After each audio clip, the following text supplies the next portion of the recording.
너희 타작마당과 포도주 틀에 소출을 거두어 들인 후에 이레 동안 초막절을 지킬 것이요 절기를 지킬 때에는 너와 네 자녀와 노비와 네 성중에 거주하는 레위인과 객과 고아와 과부가 함께 즐거워하되 내 하나님 여호와께서 택하신 곳에서 너는 이레 동안 내 하나님 여호와 앞에서 절기를 지키고 내 하나님 여호와께서 내 모든 소출과 내 손으로 행한 모든 일에 복 주실 것이니 너는 온전히 즐거워할지니라. 너희 가운데 모든 남자는 1년에 3번 곧 무교절과 칠칠절과 초막절에 내 하나님 여호와께서 택하신 곳에서 여호와를 배웁되 빈손으로 여호와를 배웁지 말고 각 사람이 네 하나님 여호와께서 주신 복을 따라 그 힘대로 드릴지니라. 아버지 하나님, 주의 백성들이 스스로 이 땅 가운데서 살아가다가 수고하고 무거운 짐 지고 주 앞에 나와서 내려놓습니다. 받아주시고 염려와 걱정 주님께 내어던지니 주님 맡아주시고 주께서 우리를 돌보심을 풍성히 누리는 귀한 시간이 될 수 있도록 인도하여 주시옵소서. 우리 입술에 날마다 감사가 넘치길 원합니다. 중심의 감사가 하나님을 향할 수 있도록 인도하여 주셔서 삶의 현장 가운데서 예수의 향기와 편지가 되는 우리의 삶이 될 수 있도록 은혜 내려 주시옵소서. 이 시간 말씀을 대언합니다. 하나님 함께하여 주셔서 영이요 생명이요 능력으로 우리의 심령 가운데 새겨지게 하셔서 한 주의 삶 가운데 하나님의 말씀을 쫓아 둔행할 수 있도록 주께서 인도하여 주시옵소서. 방해하는 모든 흑암 세력 예수의 이름으로 결박되고 떠나가게 하시며 시종을 주님께서 의탁하오니 주님께서 붙들어 주시옵소서. 감사합니다. 예수 그리스도의 이름으로 기도합니다. 아멘. 복된 주일입니다. 우리 주 예수 그리스도의 은혜와 평강이 가득하시길 축원드립니다. 오늘은 추수감사 주일입니다. 지금까지 이제 저희가 성찬과 세례를 진행했는데요. 그 안에서 함께 추수감사 주일을 생각해 볼 수 있을 것 같습니다. 세례는 그리스도와의 연합을 의미했고요. 성찬은 그 연합을 공고히 하는 예식이다 말씀드렸습니다. 그리스도와의 연합은 그리스도께서 우리의 모든 실패를 십자가로 해결해 주셨고 그 어떤 실패자라도 부활의 능력으로 새롭게 살게 하는 능력이 되는 것입니다. 부연 설명드리면 인간에게는 생육, 번성, 충만, 정복, 다스리려는 본성이 있습니다. 하나님께서 창조한 인간에게 이러한 본성을 주셨기 때문입니다. 인간은 주어진 본성으로 인해서 인생을 살아갑니다. 자녀를 낳고 양육시키고 독립시키고 그들이 평화롭게 살 수 있는 사회의 질서를 만들고 자녀들이 재능을 개발하여 기쁨을 누릴 수 있도록 세상을 갖고 나가는 것입니다. 그런데 왜 인간에게 공허와 허무가 찾아오게 되는 것입니까? 인간이 자신에게 본성을 주신 하나님을 놓쳤기 때문입니다. 예를 들어서 선생님이 학생에게 과제를 내어주었습니다. 학생이 그 과제를 열심히 준비한 것입니다. 하지만 준비한 것으로 과제가 마무리되거나 완성되지 않습니다. 반드시 그 과제는 선생님께 제출하여 점수를 얻고 선생님이 열심히 했네 칭찬할 때에 우리에게 주어진 과제가 비로소 완성되게 되어질 것입니다. 그런데 만약 과제만 있고 선생님이 없다면 어떻게 되는 것입니까? 그 과제는 영원히 완성되지 않을 것입니다. 이것이 하나님을 떠난 인간의 모습이다라는 것입니다. 인간이 하나님을 떠나니 자신의 근원 대신 하나님이 보이지 않게 되었습니다. 즉 인생이라는 과제를 주신 선생님이 없어졌다라는 것입니다. 그러는 인생의 과제는 완성될 수가 없습니다. 때문에 무엇을 해도 기쁘지가 않습니다. 평가해주고 격려해 주시는 하나님이 보이지 않기 때문입니다. 그래서 자신의 기쁨을 찾아 쾌락을 기웃거리지만 잠깐의 즐거움이 지나면 다시 공허가 찾아옵니다. 인생의 결실을 드리고 함께 기뻐할 하나님이 보이지 않기 때문입니다. 이것이 원죄 이후의 인간의 모습입니다. 그래서 인간은 나이가 들면 세상 그 무엇도 우리의 소망이 될 수 없음을 알기에 인생 무상을 말하게 됩니다. 이러한 인간에게 복음, 복된 소식이 무엇이겠습니까? 우리의 죄로 인해 보이지 않았던 하나님이 다시 보이게 되는 것입니다. 예수님이 그 하나님을 우리에게 찾아주셨습니다. 너희는 혼자가 아니다. 너희는 코아가 아니다. 세상을 창조하신 하나님이 우리의 아버지 되시고 우리를 생명보다 사랑하심을 십자가를 통해서 우리에게 말씀해 주신 것입니다. 그래서 십자가의 대속은 구원을 넘어서는 하나님의 사랑으로 우리에게 전달되어집니다. 이처럼 영원하신 하나님이 인생의 최종 목적지가 되어야지만 인생이 사망과 공허에서 벗어나 영원 안에서 참 소망을 얻게 되는 것입니다. 그러니까 부귀영화가 우리의 인생의 종착지가 될 수 없다는 말씀입니다. 부자가 많은 재물을 거두어서 창고 크기를 고민하게 됐을 때 하나님이 그에게 찾아가 묻습니다. 오늘 밤 내 생명을 내가 취하면 이 많은 재물 누구의 것이 되겠느냐? 영생이 없다면 이 땅의 부귀영화가 우리에게 어떠한 소망도 될 수 없다는 말씀입니다. 하지만 영생이 있다면 우리는 반드시 하나님의 자녀로 결실될 것이기 때문에 이 땅에서 잠시 겪는 가난, 고난, 역경까지도 하나님께 드려지는 열매 맺는 결실의 과정으로 되어질 것입니다.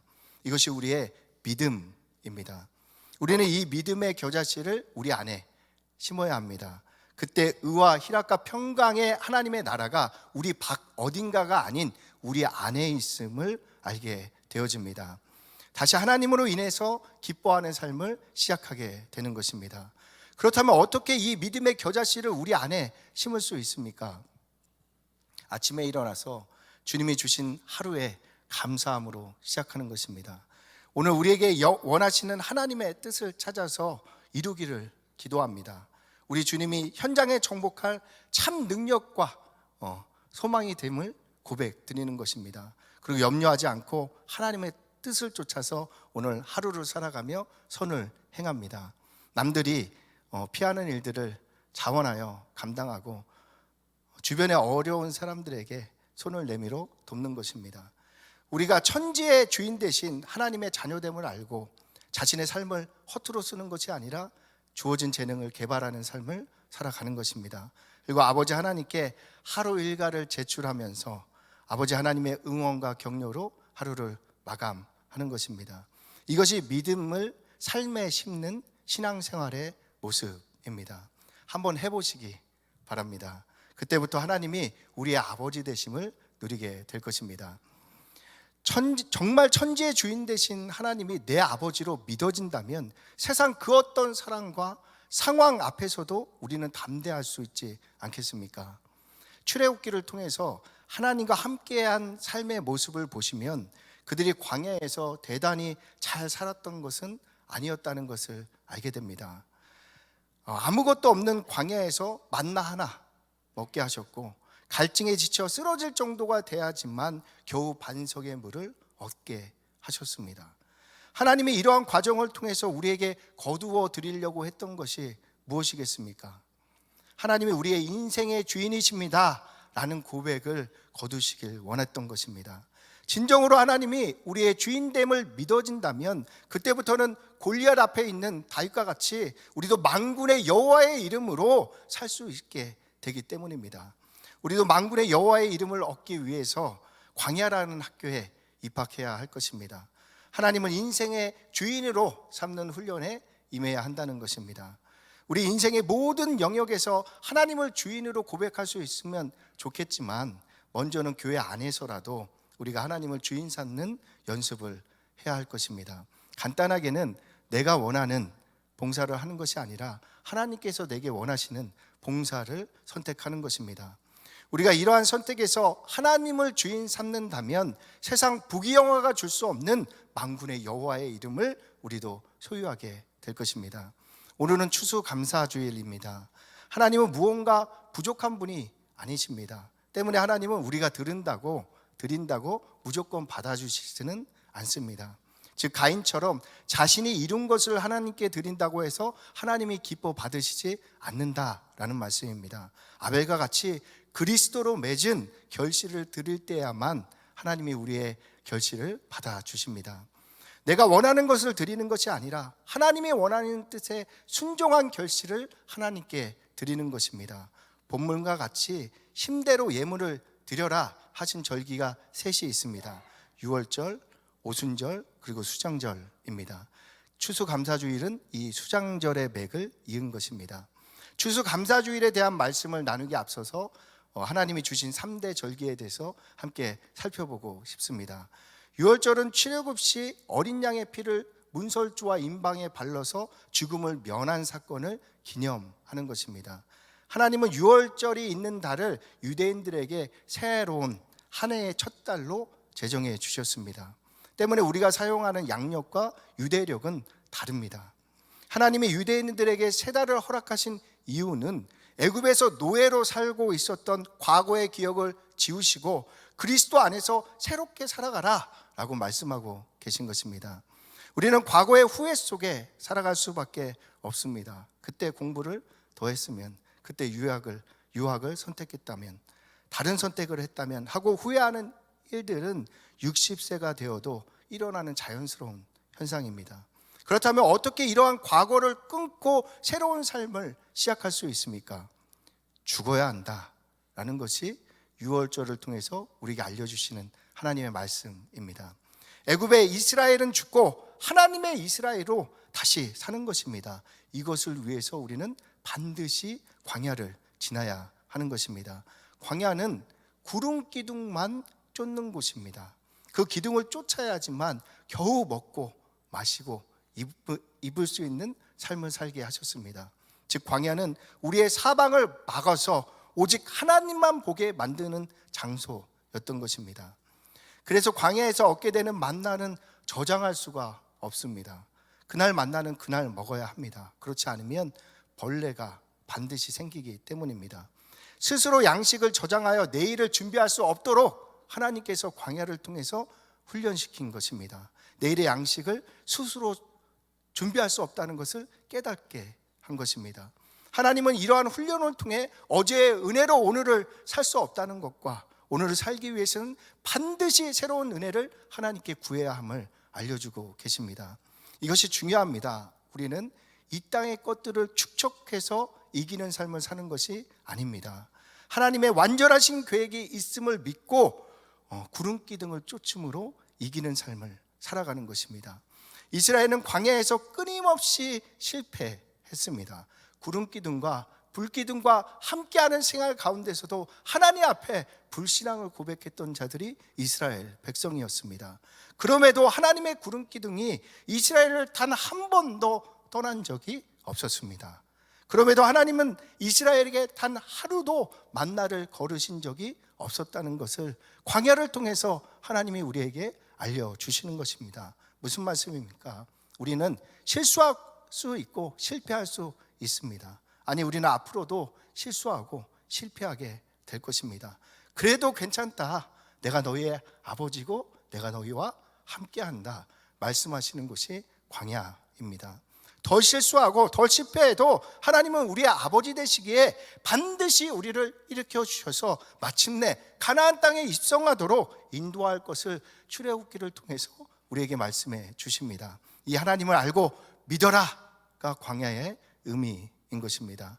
광야를 통해 우리가 배워야 할 진리는 하나님이 어떠한 순간에도 어떠한 실패에도 우리를 버리지 않는 참 아버지 되어 주심을 알아야 하는 것입니다.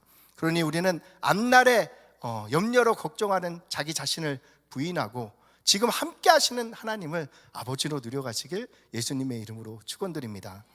다음은 오순절입니다. 오순은 50을 의미합니다. 출애굽한 이스라엘 백성이 50일을 지나서 도착한 곳이 시내산입니다. 그래서 그 시내산에서 하나님의 말씀, 십계명을 얻게 되는 것입니다. 이것은 성령께서 우리에게 하나님의 말씀의 진리를 깨닫게 해주신다는 예표를 주신 것입니다. 교회는 오순절을 성령 강림 주일로 지키고 있습니다. 유월절 어린 양 되신 예수님께서 십자가에서 죽으신 후 50일이 지나자 성령님께서 백이신 문도에게 임하셨기 때문입니다. 그날이 오순절입니다. 예수님을 구주로 믿는 성도들은 성령 충만으로 살아가야 된다라는 것을 오순절을 통해서 우리에게 말씀하십니다. 그래서 예수님이 성령을 받으라, 죽으시기 전에도 부활하신 후에도 승천하기 전에도 성령을 받으라 라고 말씀하신 것입니다. 성령 충만을 받자 십자가 앞에서 예수를 버리고 도망친 제자들이 죽음조차 두려워하지 않는 그리스도의 사도로 일어나게 되어졌습니다. 우리는 100만 원, 1000만 원에 염려하는 삶을 살기도 합니다. 그런데 죽음도 두렵지 않게 되어진다면 이 땅에서 우리에게 문제될 일이 없다는 것 아니겠습니까? 이러한 삶이 성령 충만으로 우리에게 주어지는 것입니다. 그렇다면 우리도 성령 충만을 구해야 합니다. 출애굽기를 통해서 알게 되듯이 성령님께서 행하시는 일은 말씀을 우리에게 가르쳐 주시는 것입니다. 우리가 성령의 조명이 없이 말씀을 읽는다면 이 말씀은 하라, 하지 마라 의 율법으로 읽혀지게 됩니다. 하지만 우리가 말씀 안에 담긴 하나님의 말씀을 받아야 할 것입니다. 하라, 하지 마라 라는 문자가 아닌 그 안에 담긴 하나님의 마음은 성령님께서 알려주십니다. 율법은 613개라고 알려져 있습니다. 그 613개의 율법을 하나님이 10개로 요약해서 축약해서 주신 것이 10계명입니다. 예수님이 그 10개를 다시 하나의 세계명으로 우리에게 주셨습니다. 요한복음 13장 43절을 함께 읽겠습니다. 시작. 새 계명을 너희에게 주노니 서로 사랑하라. 내가 너희를 사랑한 것 같이 너희도 서로 사랑하라. 모든 율법에 담긴 하나님의 마음이 사랑이다라고 이제 알려주시는 것입니다. 하나님은 복과 저주의 말씀 모두를 우리에게 사랑 하나로 전해주고 있습니다.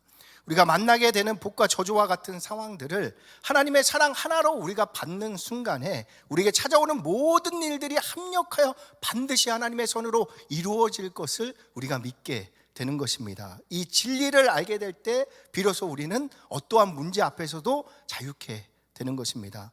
즉 어떠한 상황에서도 하나님의 선하심을 믿는 하나님의 성도가 되는 것입니다. 이렇게 하나님의 아버지 되심을 모든 문제와 상황 가운데 누리시는 우리 모두가 되시길 축원드립니다. 오늘은 추수감사주일입니다. 추수감사주일은 수장절의 맥을 잇고 있습니다. 우리는 추수감사주일을 통해서 아무것도 없는 광야에서 먹이시고 입히신 하나님을 기억하게 됩니다. 우리의 방법이 아닌 구름기둥, 즉 예수님을 쫓아 부족함이 전혀 없었다는 것을 알게 되는 것입니다. 우리도 감사주의를 통해 한 해를 돌아보며 하나님께 순종한 것이 무엇인가, 하나님께 기쁨이 되었던 봉사가 무엇인가를 기억해 보시면 좋을 것 같습니다. 출애굽기를 보면 이스라엘 백성들이 한 일은 구름 기둥을 쫓은 것이 전부였습니다. 그런데 첫 번째 사람들, 원망하고 염려하고 걱정했던 사람들이 부인되고 두 번째 사람들로 성장하게 되어졌습니다. 애굽의 노예로 지냈던 종의 체질이 벗어지고 하나님의 자녀로 성장한 것이 구름 기둥 하나를 쫓았을 때 일어난 현상입니다. 홍해와 요단강 앞에서 이스라엘의 변화된 모습을 우리가 확인할 수 있습니다. 홍해 앞에서 염려 걱정하던 이스라엘 백성들이 요단강 앞에서는 한치의 근심도 없이 의심도 없이 발을 내딛는 것을 알게 되어집니다. 어떻게 이렇게 변할 수 있었습니까? 구름 기둥 쫓은 것입니다. 구름 기둥. 이처럼 하나님은 우리를 광야에 심어서 마침내 천국 백성으로 거두어 들이십니다. 우리로 광야를 걷게 하신 하나님의 뜻이 신명기에 나타나 있습니다. 함께 교독해 보겠습니다. 내 하나님 여호와께서 이 40년 동안에 내게 광야길을 걷게 하신 것을 기억하라. 이는 너를 낮추시며 너를 시험하사 내 마음이 어떠한지 그 명령을 지키는지 지키지 않는지 알려 하심이라. 너를 낮추시며 너를 줄이게 하시며 또 너도 알지 못하며 내 조상들도 알지 못하던 만나를 내게 먹이신 것은 사람이 떡으로만 사는 것이 아니요 여호와의 입에서 나오는 모든 말씀으로 사는 줄을 내게 알게 하려 하심이니라. 이 40년 동안에 내 의복이 헤어지지 아니하였고 내 발이 부르트지 아니하였느니라. 너는 사람이 그 아들을 징계함 같이 내 하나님 여호와께서 너를 징계하시는 줄 마음에 생각하고 내 하나님 여호와의 명령을 지켜 그의 길을 따라가며 그를 경외할지니라. 아멘. 무엇이 있어서가 아니라 하나님 한 분으로 만족하고 문제가 없어서가 아니라 하나님으로 인해서 평안한 자가 되도록 결신하는 곳이 광야다라는 말씀입니다. 때문에 우리는 광야에서 하나님을 배우게 됩니다. 홍해를 만났지만 홍해를 가르시는 하나님을 아버지로 만나고, 먹을 것이 없는 곳에서 만나를 주시는 하나님을 아버지로 경험하게 되고, 마실 물이 없는 곳에서 물을 주시는 하나님을 아버지로 만나게 되는 것입니다.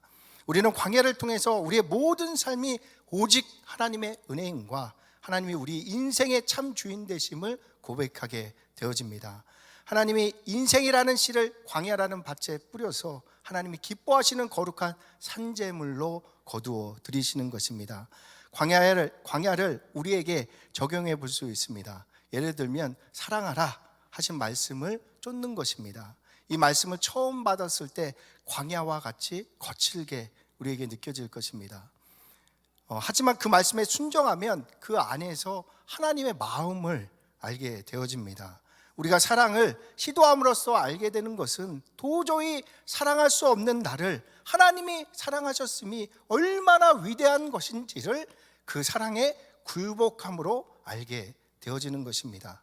하나님이 내가 사랑해야 할 그 사람도 사랑한다는 것을 알게 되는 것이 우리가 하나님의 사랑에 참여하는 일이 될 것입니다.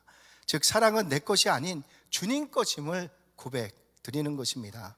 이처럼 추수감사주일은 말씀의 광야를 통해서 모든 것이 주님의 은혜였습니다 라고 감사를 드리는 주일입니다. 이 감사의 모습이 계시록 4장을 통해서 알게 되어집니다. 함께 합독하겠습니다. 시작.